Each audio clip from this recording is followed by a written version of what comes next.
Welcome to WSA Women Speakers Association's WSA TV special edition about the speaker success training. Being a profitable speaker in this era is a new game for sure. Getting decent paid speaking gigs is rare if you haven't noticed. However, that doesn't mean that you can't be profitable. In fact, if you use a speaking tour strategy, you can be highly profitable. And to share with us a little bit more about that is Charmaine Hammond. Hi, Charmaine. Hi, Laura. So great to be with you. I love talking about this topic, by the way. I am super excited that you're talking about this topic too, because we are in this era now. We've had this pandemic. Tell us about how it's changed the game for speakers. I'm hearing from a lot of speakers and even myself that, first of all, when the pandemic hit, pretty much every event that could be canceled was canceled. Some went virtual, a lot did not. So it really impacted speakers financially. And I saw a lot of speakers really trying to support their clients, those who work with government and nonprofits and say corporate. So they were doing a lot of no fee engagements virtually to just support the clients. Although in some cases, I'm hearing there's an expectation that that will continue, that services will be no fee forever. And so there's some conversations that speakers are having with clients, especially clients that they've worked with in past around fees. A lot of companies, their budget for training was hit very, very hard during the pandemic, and they're just recovering that. I do a lot of speaking in corporate and in government, and that's what I'm hearing them say. Typically, even when I've been paid a certain fee for speaking year after year with some of my corporate and government clients, this year they've come back with a revised fee structure in a few cases, or looking for other services or complementary add-ons that we could do within the fee. And the good news is, though, so I know that sounds really grim, but the good news is what I'm hearing corporately in government and nonprofits is that there's excitement of bringing education and professional development and speaking and in-services and lunch and learns back to the workplaces, and events are opening up. And many of them are actually still going with a virtual and a in-person, which is great in the sense that you can often reach more people that way. And sometimes there's other benefits that come with speaking virtually that you may not have with speaking in person. So I'm actually very inspired about the era that we're in right now. We went through a tough time, but I'm seeing a lot of innovation from companies, budgets opening up, speaking calendars starting to get booked, and that makes my heart sing. Made me excited, that's for Yes. sure. I think for speakers in particular, the pandemic opened up this whole virtual world at a bigger level. I heard a lot of speakers saying, oh my gosh, I don't have to travel anymore, and I can still speak and do what I love and passionate about without getting on an airplane, without driving miles and miles. Although live events are coming back, and now you said hybrid events are coming into the forefront. So it can be very, very much more diverse opportunities for speakers is what I'm hearing. So tell us a little bit more about your background, where you think, where you're going to with speaking and what your speaking experience has been. So I've been speaking for 30 years, and my primary audience is corporations, all three levels of government, and nonprofit organizations. I stopped counting at the audience numbers I've presented to at about 500,000 in person and just as many virtually. So I presented to a lot of people across many, many different sectors. I've developed training programs for corporate and trained the trainers, and in-house training programs, and have also developed programs for a company to actually implement themselves. So where I'm creating the content, but their safety or HR or leaders are delivering the content. So I've had the pleasure of working in speaking and training and development for a long time in many capacities. And what's really interesting for me is that piece of my business, the creating programs and delivering them for and with companies and train the trainers, I'm seeing more of a call for that. I didn't see that for a long time, and that is coming back now. And when I talk to my HR clients, human resources, they say one of the things they're looking at is they really need to build capacity. They are going through turmoil. They're going through changeover. They have to create stability in the workplace and find ways to retain employees. And so that was very exciting for me. Those contracts, some of those contracts can be quite lucrative and gives you the opportunity to work with different departments across an entire organization. So for speakers that really are speaking to make impact, that's a great way to do that. Yeah, it sounds like you've really monetized your speaking. Mm-hmm. So, Well, and the other piece I was going to add to that, Laura, is that what we saw pre-pandemic, and I have a lot of friends who are speakers, and they would talk about flying in for the event and leaving. Maybe they'd stay for the rest of the day, but it was sort of fly in and fly out. And I'm seeing that speakers are engaging themselves much more deeper into the events. And I love seeing when speakers do this, because I think the more opportunity an audience has to see you and be with you and hear from you, the more opportunity there is to get booked from that client and anyone else in the room. yeah, and get clients from the room. Totally. Yeah. So what advice would you give to women business and thought leaders who want to make money from their speaking? So I always think it starts with a plan. A lot of speakers are sort of tossing spaghetti at the wall, for lack of a better word. I'll try this audience. I'll try this sector. I really think we have to have a speaking plan. For example, one of the core audiences that I speak to in my corporate business is municipalities. And I've presented to more than 85 municipalities in Canada alone.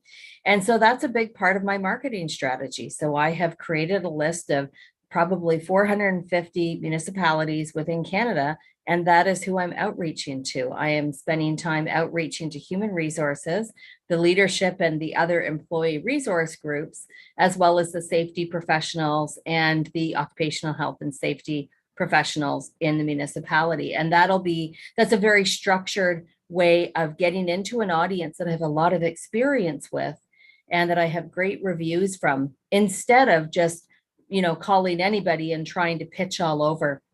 That can take up a lot of energy. And when you get known in a certain sector, you often just get booked without any marketing. And that's how I presented to 85 municipalities. I love that. And, you started off with having a plan, and I know what you're going to be covering in next week's speaker success training, which is free for anybody to attend. So if you're not yet registered, go to speakersuccesstraining.com and sign up, because Charmaine's going to knock your socks off with an incredible way to, it's called Planning Profitable Speaker Tours. So what are you going to cover there?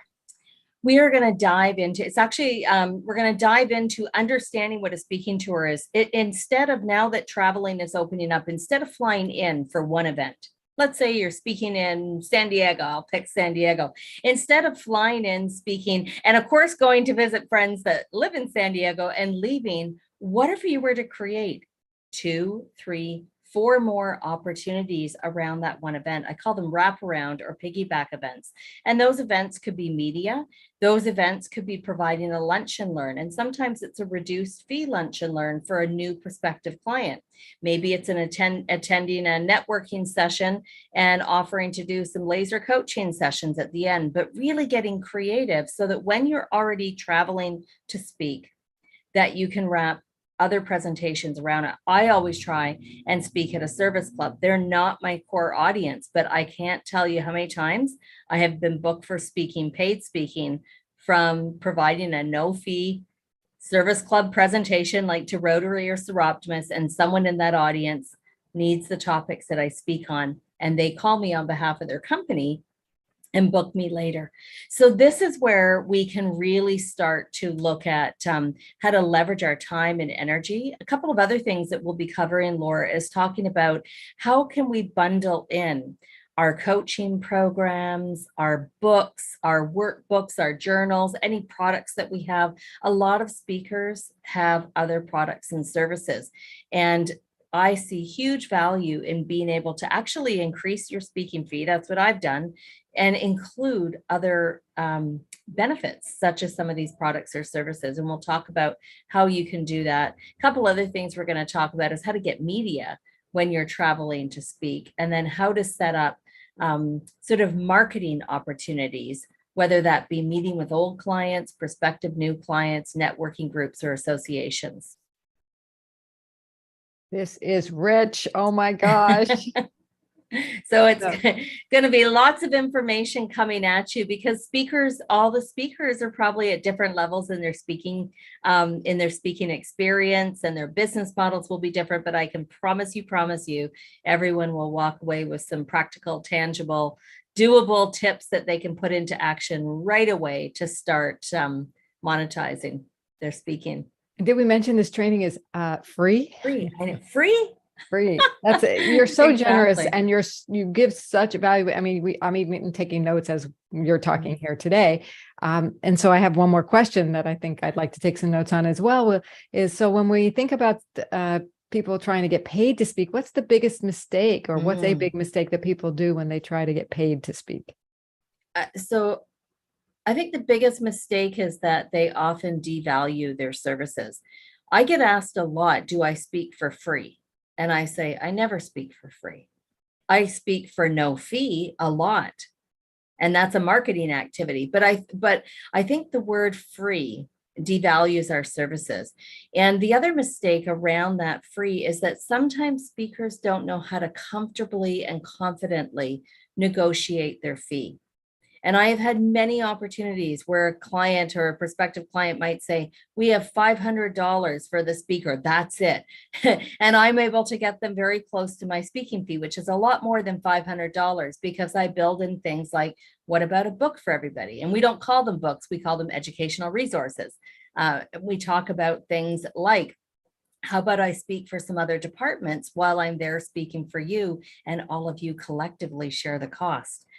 Huge benefit. I get paid closer to my fee, and they get more people in the organization receiving a content. So that's the biggest mistake I see is, and I think there's, with the pandemic, because many speakers have been speaking for no fee, it's sort of taking them out of their comfort level a little bit to be negotiating. And there's a little bit of pushback happening from some clients. Some clients are saying, what? How come last year you came and did a lunch and learn for no fee? Or did your speaking fees jump a lot? So they're answering a lot of questions that I think sometimes they're not feeling confident about.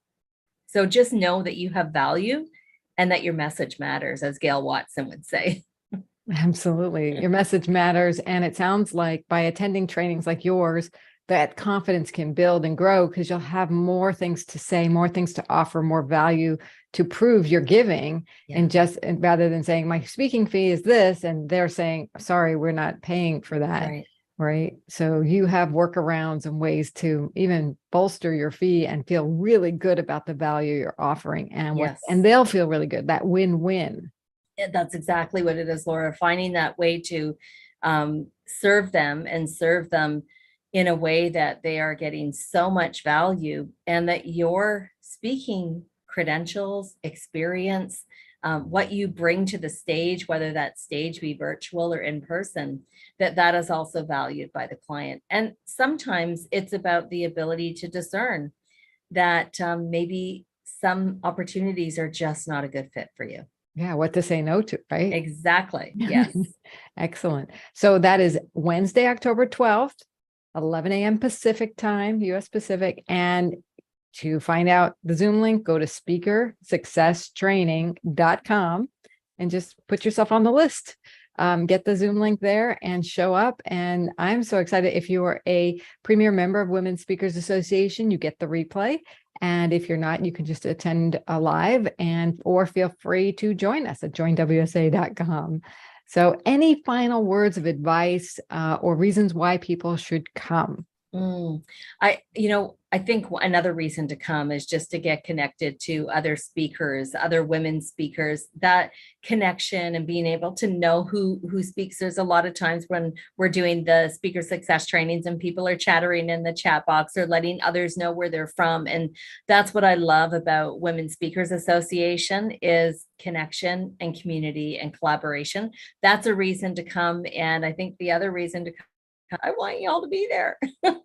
This is an important topic, and I really want 2023 to be a knock it out of the park year for speakers. And we've still got time left in 2022. Yeah. and just come to get some love from Charmaine. I mean, you just love on people. And, like you said, that connection with others, there's a lot of Women Speakers Association members who show up to these who have podcasts, who have Yes. opportunities too. So you may be, and like you also said, collaborating to do a speaking tour together, Yeah. or to be on each other's podcasts, or find out of other opportunities. And you maybe hook up some other people that with these wonderful members. So it's a real collaborative time. You facilitate that beautifully. I know you're going to teach an amazing amount of content regarding creating profitable speaking tours. So if that's a new concept to anyone out there, go to speakersuccesstraining.com and show up next Wednesday, October 12th with Charmaine at 11 a.m. Pacific. Thanks so much, Charmaine. I can't wait for your training. Thanks, Laura. I'm looking forward to seeing you next week. All right. We'll see you then.